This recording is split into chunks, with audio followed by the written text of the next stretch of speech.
1979년 5월 13일 강동구 성내동 394-2호에서 저희 교회는 원로 목사님 가정을 포함한 두 가정이 이렇게 시작하여서 교회가 시작되었습니다. 그 해에 남자 재직 서리 집사님 3분을 임명하고 또 여자 서리 집사님 7분 이렇게 해서 10명의 재직을 임명하여서 교회가 교회로서 이제 제도를 갖추고 또 시작을 하였습니다.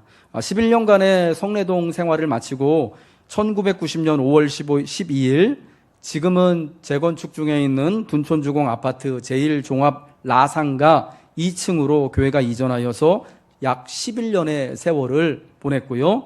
그리고 2001년 1월 20일 현재 우리 예배당이 있는 둔촌동 416-12번지 진황도로 148 이곳으로 새로 예배당을 신축 이전하여서 지금까지 18년, 그래서 도합 40년의 세월을 성내동 그리고 둔촌동에서 또 선교를, 하나님 나라 선교를 위하여서 우리 교우들과 함께 힘쓰며 수고해 왔습니다.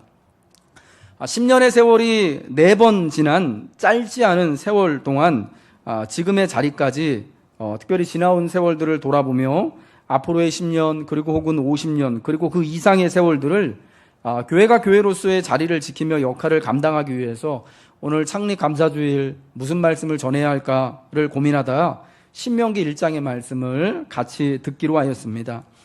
신명기 1장의 말씀은 40년 광야 세월이 끝나는 시점에 이제 곧 약속하신 땅에 들어갈 출애굽 2세대들, 그러니까 광야에서 태어난 이스라엘 백성들에게 지나온 40년의 광야 세월을 되돌아보며 당부하며 하나님의 말씀을 다시 전하는 모세의 그러한 설교입니다. 40년을 추억하며 앞으로의 세월들, 이제 약속하신 그 땅에서 어떠한 삶을 어떻게 살아가야 하는가에 대한 당부의 말씀이죠.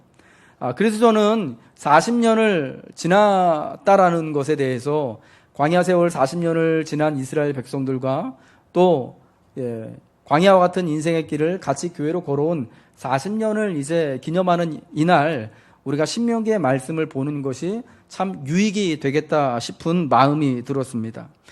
특별히 오늘 보면 신명기 1장 1절부터 8절의 말씀을 통해 모세를 통하여 하나님이 이스라엘 백성들에게 당부하고자 하는 말씀, 40년을 지나며 앞으로의 또 다가올 지나갈 세월들을 어떻게 살아가야 하는가에 대한 그 말씀을 같이 듣고 싶은 거예요. 40년을 지나며 하나님이 자기 백성들에게 전하고자 하시는 말씀은 무엇일까요? 저는 두 가지를 중요하게 오늘 본문을 통하여서 여러분에게 전달하고 싶은데요. 먼저는 순종이 중요하다는 것입니다. 먼저는 순종이 중요함을 40년 세월을 지나면서 우리는 다시금 깨우치고 앞으로의 살아갈 세월 하나님께 대하여서 순종하는 교회, 순종하는 백성이 되어야 한다는 것입니다. 오늘 우리가 본 본문 말씀에서 특별히 주목해서 볼 단어들, 주목해서 볼 두 가지 표현들이 있습니다. 그것은 2절과 3절에 나오는 열하룻길이라는 단어, 그리고 3절에 나오는 40째 해라는 단어입니다. 오늘 본문 2절과 3절 말씀을 한번 읽겠습니다. 시작.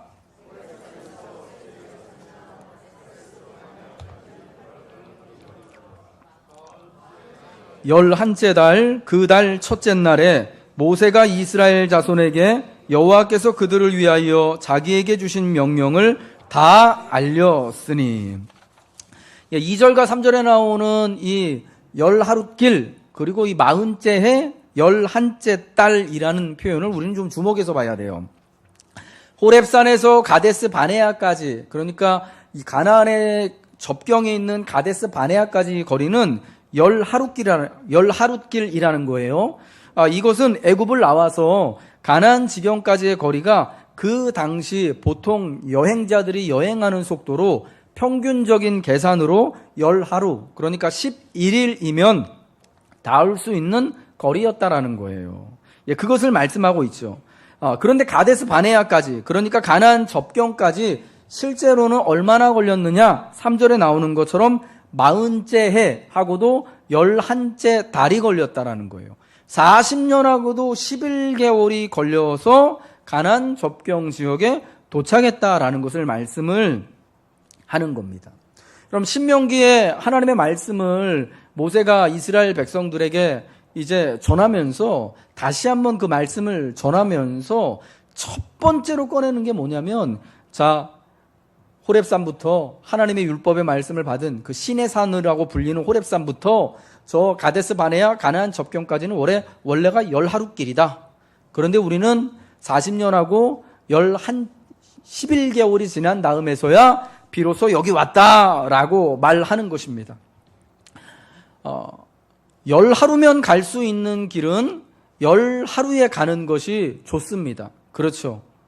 10하루 가면은 충분히 갈 수 있는 길을 40년하고도 11개월이 걸렸다라는 것은 여러분 그건 참 그래서는 안 되는 거죠. 무슨 일이 여러분 이 40년 동안에 그들 가운데 있었습니까? 호렙산부터 가데스 바네아까지 어떤 일이 있었습니까? 우리가 오랜 또 거의 한 반년 동안의 민수기 말씀을 광야에서 만나는 하나님 말씀을 우리가 같이 보았는데, 민수기 13장과 14장에 나와 있는 것처럼 가데스 바네아에서 가나안 정탐 사건이 있었잖아요.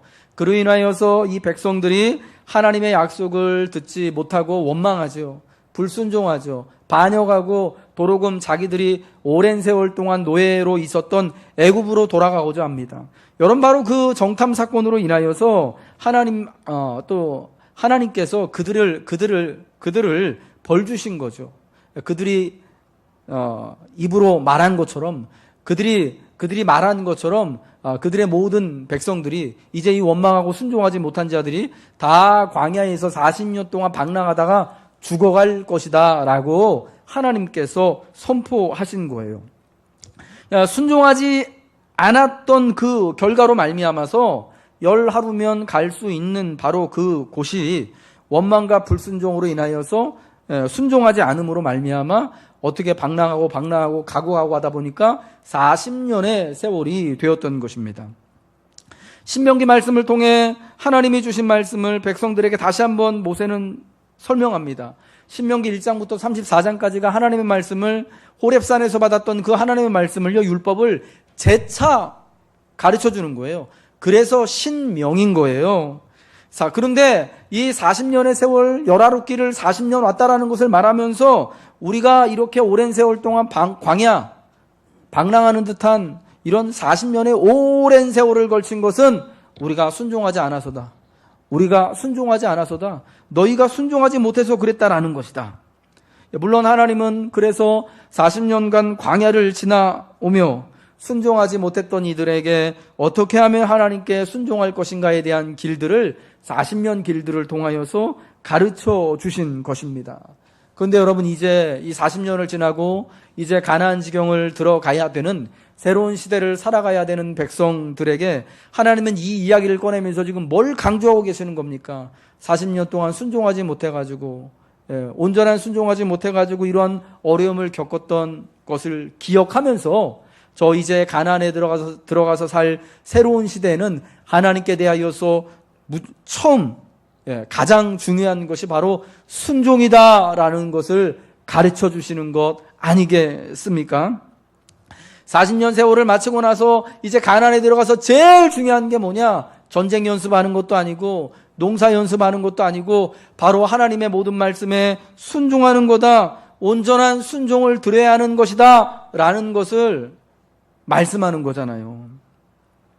온전한 순종을 배워야 한다라는 것을 말씀하는 거예요. 강조하는 거예요. 40년이 흐르고 그 땅에 들어가서도 하나님께 대하여서 순종하지 않는다면, 온전히 순종하지 않는다면 40년 광야를 방황했던 것보다 더 어려운 일이 일어날 수 있다.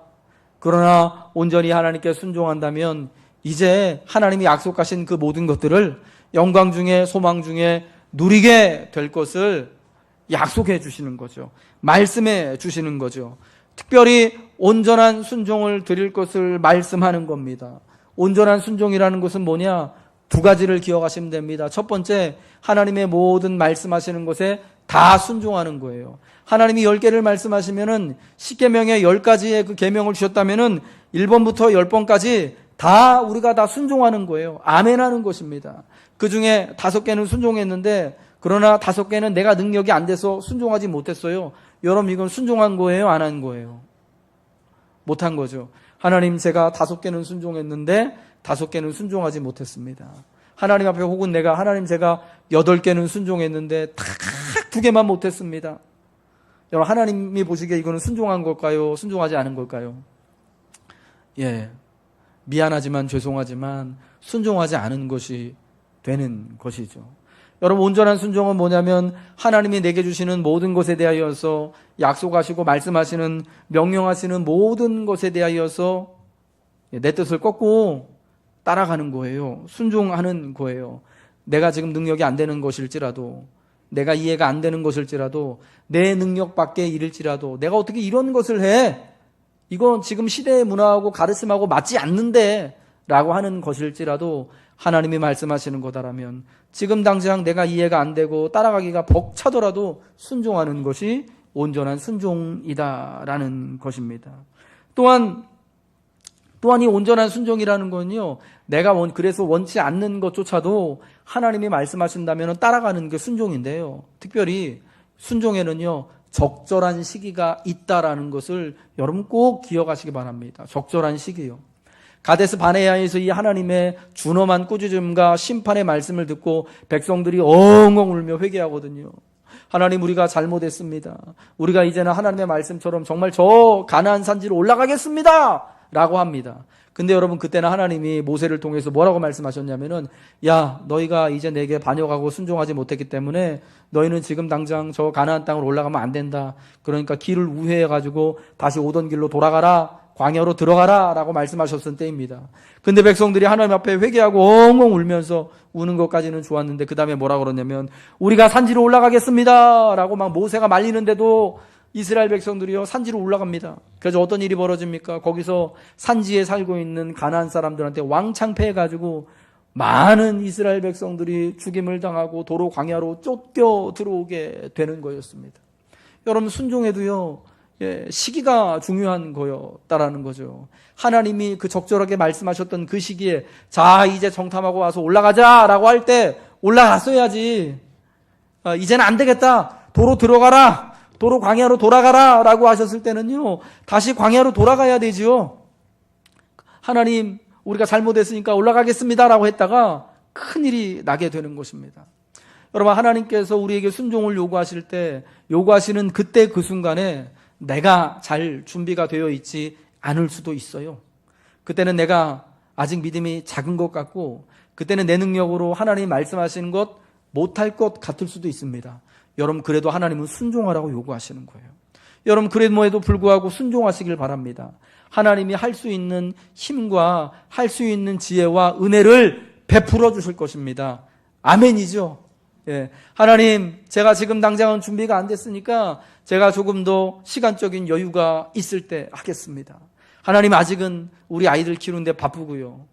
아직은 아직 장가를 못 보냈고요. 아직은 제가 좀 손자도 좀 봐야 되고요. 아직은 얘가 좀 커가지고 얘가 좀 학교라도 좀 들어가야 좀 편하지 않겠습니까?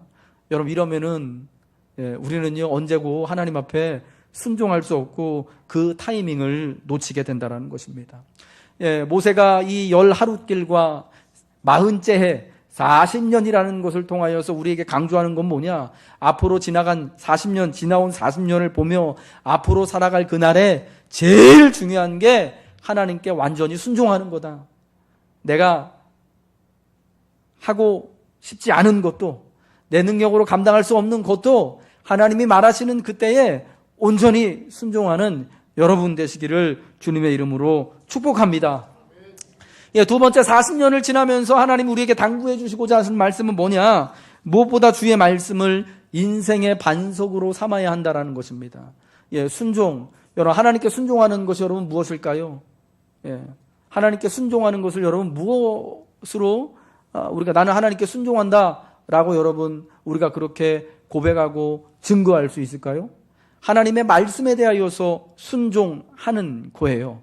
하나님이 우리에게 해주신 모든 그 말씀에 대하여서 비록 내가 지금 받아들이기 힘든 그러한 말씀의 요구조차도 내가 그렇게 순종하고 결단하는 것. 그래서 주의 말씀을 우리의 인생의 반석으로 삼는 것이 중요하다. 순종은 결국 하나님의 뜻에 하나님의 말씀에 대하여서 순종하는 것임을 우리는 알아야 한다라는 것입니다. 신명기의 첫 마디는요, 말씀이 최우선임을 강조합니다. 우리 본문 신명기 1장 1절이요. 같이 한번 읽겠습니다. 여러분 성경을 보시고요. 읽겠습니다. 시작. 이는 모세가 요단 저쪽 숨 맞은편에 아라바 광야 곧 바란과 도벨과 라반과 하세롯과 디사합 사이에서 이스라엘 무리에게 선포한 말씀이니라. 여러분 여기 모세가의 앞에 있는 모세가 다음에 나오는 그 지명들을 싹 다 빼고 나서 말하면 어떻게 됩니까? 이는 모세가 점점점 그 다음에 뭐예요? 선포한 말씀이니라. 누구한테요? 이스라엘 자손에게 선포한 말씀, 이스라엘 무리에게 선포한 말씀이다라고 말합니다.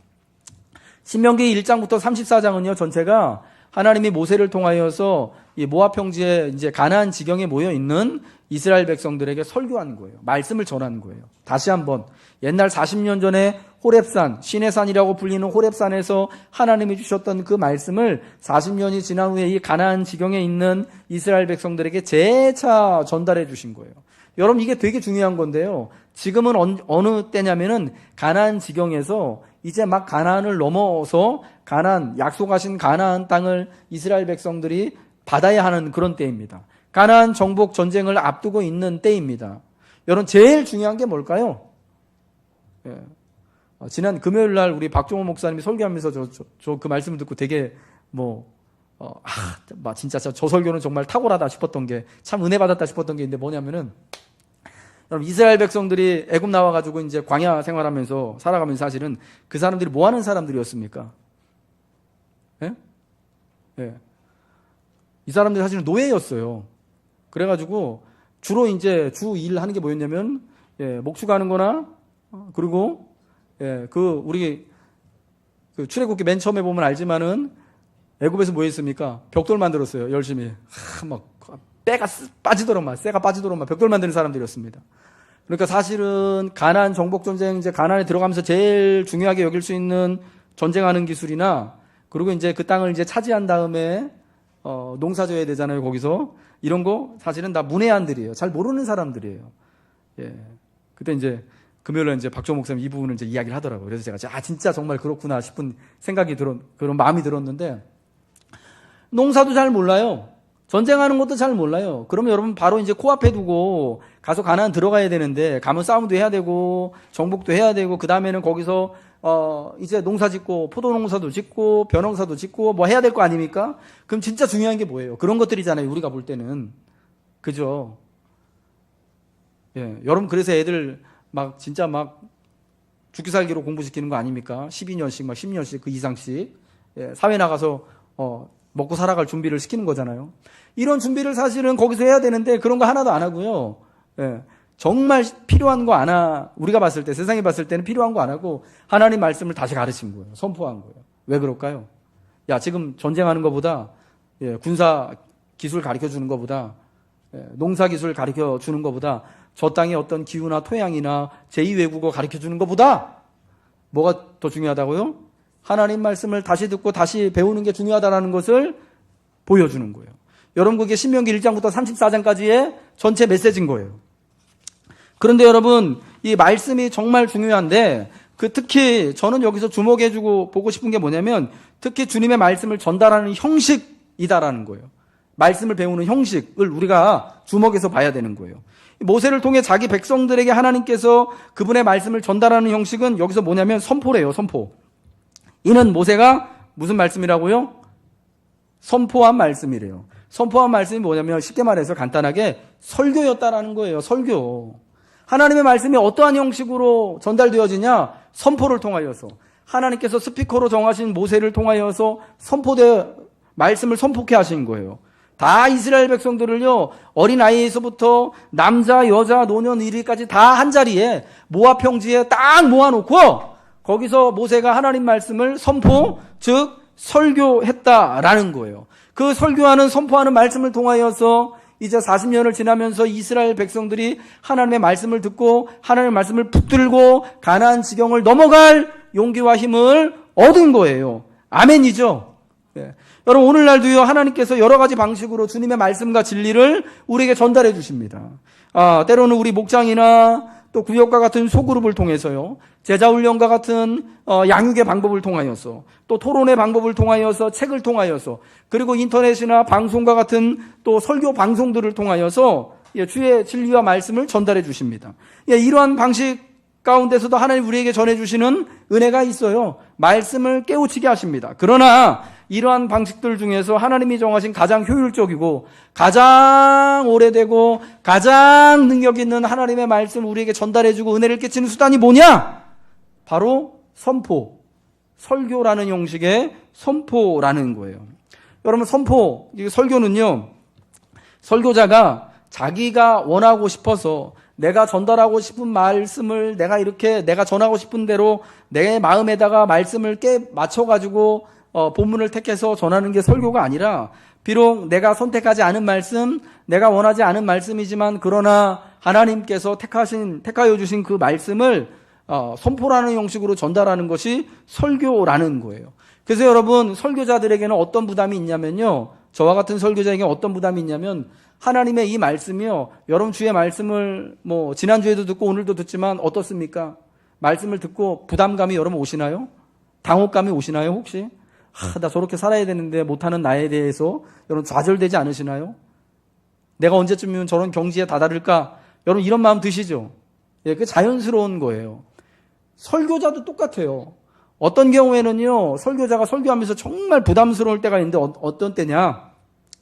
나도 사실은 이 말씀대로 하나님이 말씀하신 것처럼 그렇게 순종하고 하나님 말씀을 내 인생의 매 순간마다 반석 삼아 살기가 너무 버겁고 어려운 거예요. 그거 내가 잘 안 되는데, 나도 잘 안 되는데도 불구하고 그 말씀을 강단에서 선포의 형식으로 설교하고 전달해야 되는 거예요. 그러니까 여러분, 설교자는요, 선포자는 항상 갈등과 이런 또 당황한 가운데, 여러분 어려움 가운데, 위기 가운데 있을 수밖에 없는 거예요. 그런 부담감이 있기 때문에. 여러분, 그러나 하나님이요, 그러한 우리가 다 하나님의 들려주시는 말씀에 대하여서 때로는 그 선포자 자신조차도 정말 두렵고 떨리는, 나 자신도 이렇게 살지 못하는데, 나 자신도 이 말씀에 대해서 버겁고 지키기 힘든데 나는 못하면서 이것을 우리 같이 모여있는 예배로 함께 모인 교회들에게, 성도들에게 과연 전달할 수 있을까 하는 그런 부담감을 안고서 전하는 것이 설교고, 그 선포된 설교의 말씀을 통하여서 성도들이 놀라운 하나님의 은혜를 받게 되는 거예요. 여러분, 이것이요, 오랜 세월 동안 하나님께서 당신의 백성들에게 전해주시는 말씀을 전해주시는 도구가 되고 형태가 되었던 것을 여러분 믿으시기 바랍니다. 하나님은 여러 가지 방법과 모양으로 주의 말씀과 뜻을 우리에게 보여주시고 알게 하십니다. 그러나 가장 오랜 세월 동안 하나님의 백성들에게 가장 능력 있게, 가장 힘 있게, 효과적으로 그 사용하신 방법이 선포, 예배 때 전해지는 설교라는 방법으로 하나님의 말씀을 전해주신 거예요. 왜냐? 사실 옛날에는, 모세 시대와 같은 옛날에는요, 성경 말씀을 잘 아는 사람도 없었고, 성경을 가지고 있는 사람도 별로 없었고, 그리고 사실은 글을 읽을 줄 아는 사람도 별로 없어서 하나님 말씀을 잘 아는 모세와 같은 사람들, 랍비와 같은 사람들, 선지자와 같은 사람들이 하나님의 말씀을 평소에 대하기 힘든 백성들에게, 그리고 글도 잘 읽지 못하는 그들에게 이렇게 함께 예배의 자리로 모였을 때 읽어주고 전달한 거예요. 선포한 거예요. 오늘 주의 말씀은 우리에게 순종을 가르쳐 줍니다. 오늘 주의 말씀이 우리에게 우리 인생의 반석이심을 말씀해 줍니다 라고 전달한 거예요. 여러분, 그래서 그러한 놀라운 이 선포의 형식을 통하여서 주의 말씀이요, 하나님의 오고 오는 많은 세대의 백성들의 영을 살찌우고 변화시키고, 하나님이 우리 백성들을 붙잡아 주시고 역사하시는 능력이 그 안에서 나타나게 되었던 것입니다. 여러분, 특별히 선포라는 이제 설교를 통하여서 하나님의 말씀을 주시는 게 어떤 은혜가 있고 유익이 있냐? 하나님의 모든 백성들이요, 교회라는 공동체로 모여서 같은 이렇게 동일한 장소와 시간, 우리가 40년 동안 같은 교회로, 같은 하나님의 백성으로 날마다 매 주일마다 모여서 약속한 장소에, 약속한 시간에, 그리고 그 시간에는 늘 같은 말씀을 동일하게 듣지 않았습니까? 여러분, 그것을 통하여서 우리가 하나님 앞에 한 자리에, 한 시간에, 한 공간에 모여있는 한 주의 음성과 말씀을 듣는 똑같은 형제고 자매임을 고백하게 되어졌던 거예요. 그를 통하여 놀라운 은혜를 받게 되었던 것입니다. 제가 말씀하는 설교는요, 사실은 요즘 여러분들이 많이 듣는 그런 온라인상의 인터넷 설교나 방송 설교 같은 거를 말씀하는 게 아닙니다. 여러분, 설교, 선포는요, 몇 가지 조건이 있습니다. 어떤 거냐면요, 하나님의 백성이 모여 있을 때에, 같은 장소 안에, 같은 시간 안에 하나님의 백성들을 대상으로 함께 같은 공간에서 주의 말씀이 증거되어지는 것을 선포, 즉 설교라고 하는 거예요.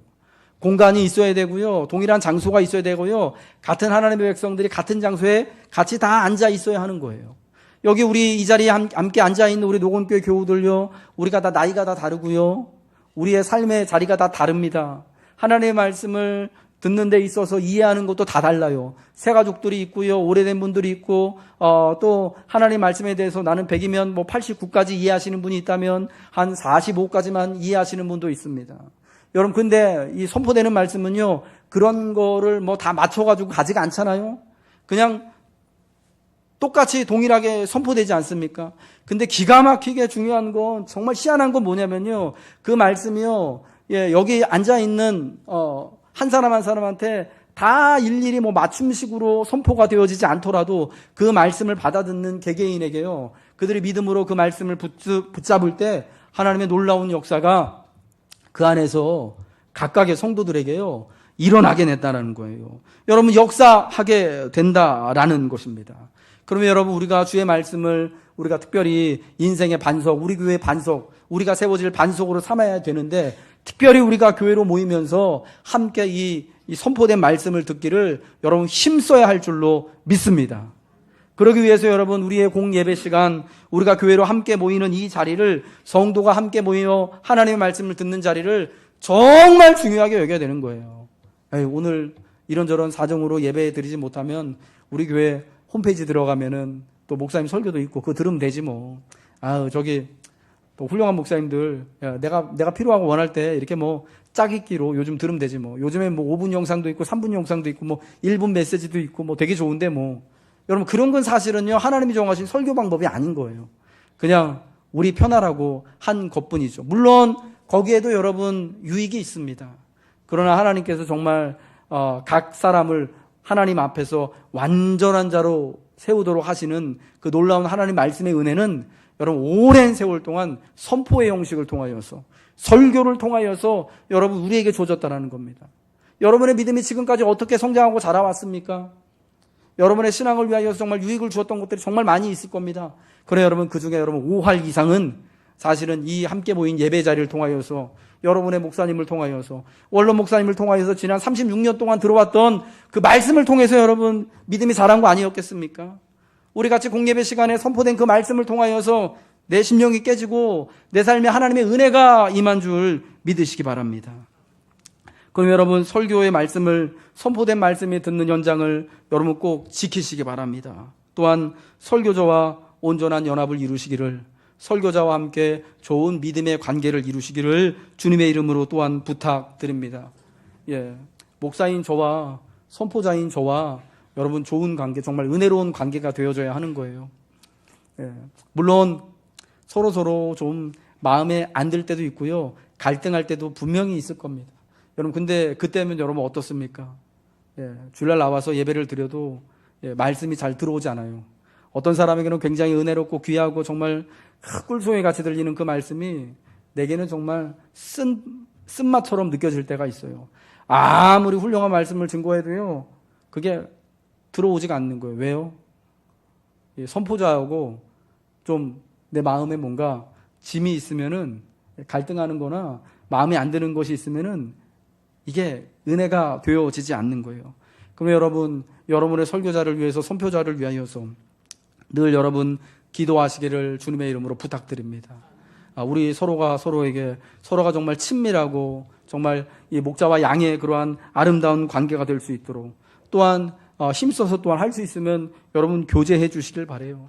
그래서 저는요, 될 수 있는 한 또 여러분 또 개인적으로 가정 찾아가서 신방도 했으면 좋겠고, 그게 안 되면 직장이라도 가서 얼굴이라도 한번 뵙고 차라도 한 잔 마셨으면 좋겠고 하는 이런 마음이 여러분 늘 있는 거예요.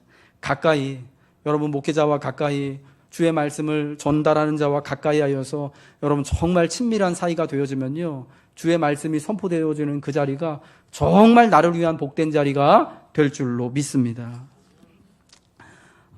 이번 달 제가 우리 교회를 위한 추천 도서로 정한 인생 전도서를 읽다라는 책에요, 이런 내용이 있어요. 당신이 하나님을 아는 때는 이런 때다.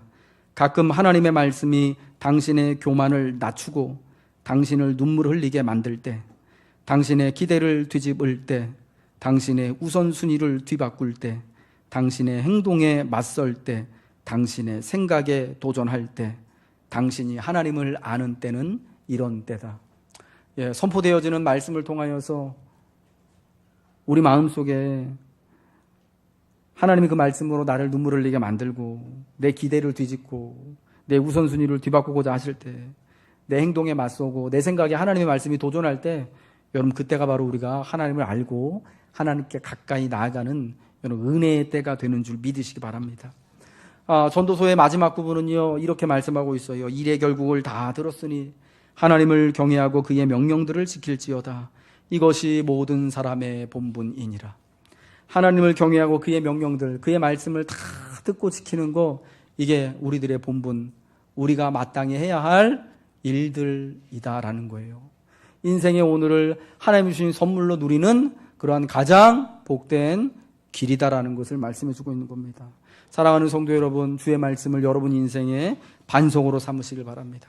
주의 말씀을 우리 교회가 앞으로 근사하게 세워져갈 반석으로 삼으시길 바랍니다. 그래서 우리 귀한 교회와 우리 성도들이 주의 말씀을 통하여서 충만하여지기를, 하나님의 말씀이 우리 가운데 온전히 선포되어지고 그로 인하여서 우리가 믿음이 충만하여지고 성령이 충만하여지고, 그래서 성령 충만하여 주의 뜻을 온전히 순종하는 부흥하는 교회 되기를 주님의 이름으로 축복합니다. 하나님이 사랑하는 성도 여러분, 40년을 우리는 교회로 함께 즐거워하며 함께 울며 같이 살아왔습니다. 앞으로도 우리가 교회로 함께 주님이 주신 오늘을 선물로 여기며 감사하며 살아가야 합니다. 앞으로의 40년 주의 말씀을 통해 배운 것처럼 순종하는 교회와 성도가 되시길 바랍니다. 함께 주의 말씀을 듣고 경외하며 지켜 나가는 교회로 모이시기를 주님의 이름으로 축복합니다. 순종과 말씀을 통해 살아갈 눈부신 내일이 우리에게는 있는 것입니다. 오늘 본문 신명기 1장 7절과 8절 말씀, 이제 하나님께서 그들이 가나안 땅으로 들어가서 얻게 될, 하나님이 아브라함과 그들의 조상 이삭과 야곱에게 그리고 그 후손들에게 약속하여서 차지할 그 땅에 대하여서 말씀하는데요, 그 땅의 지경들이 어떻습니까? 7절부터 보니까 아모리 족속의 산지 근방과 그 근방과 아라바 산지와 평지와 네겝과 해변과 가나안 족속의 땅과 레바논과 그 다음에 어디까지라고요? 큰 강 유프라테스 강까지. 여러분, 유프라테스 강의 저 북쪽 끝에는, 강이 시작되는 곳에는 아수르 제국의 수도인 니누에라는 엄청나게 큰 대도시가 있었습니다. 유프라테스 강이 끝나는 남쪽 경계에는 뭐가 있냐면요, 바벨론 제국의 수도가 있었습니다. 여러분, 세상에서 그 당시에 가장 강대하고 놀라웠던 두 제국이요, 유프라테스 강을 맨 꼭대기 그리고 맨 아래를 사이에 두고 일어났던 거예요. 그리고 그 강의 동편에는 어떤 나라가 있었냐면은 나중에 이 바벨론을 멸망시킨 페르시아 제국, 성경에 나오는 바사 제국이 그 강의 동편에 있었던 거예요. 여러분, 그런데 이 땅을요, 그 큰 강 유브라데스까지의 땅을 누구에게 주시겠다고 약속하신 겁니까? 이스라엘 백성들에게 약속하신 땅을 다 주시겠다고 한 거예요.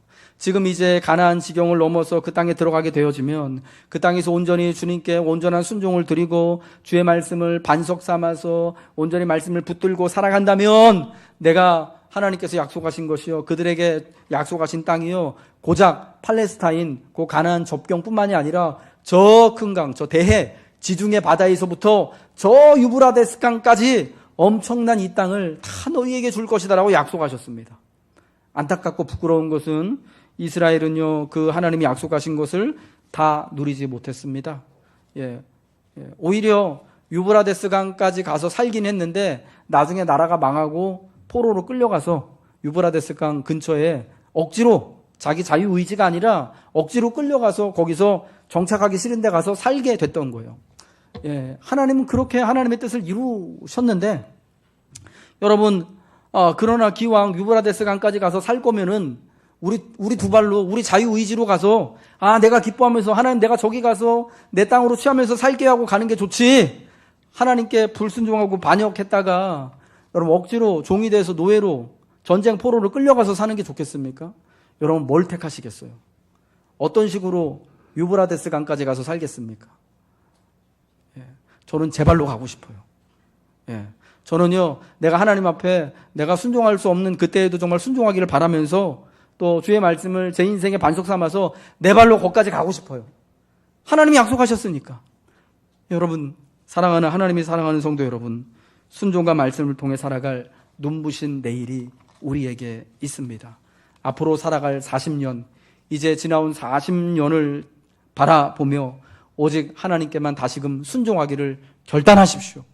오직 주의 모든 말씀을 우리의 반석 삼아 그 말씀을 통하여서 우리 앞으로 살아갈 날들을 힘있게 살아가시기를 주님의 이름으로 축복합니다.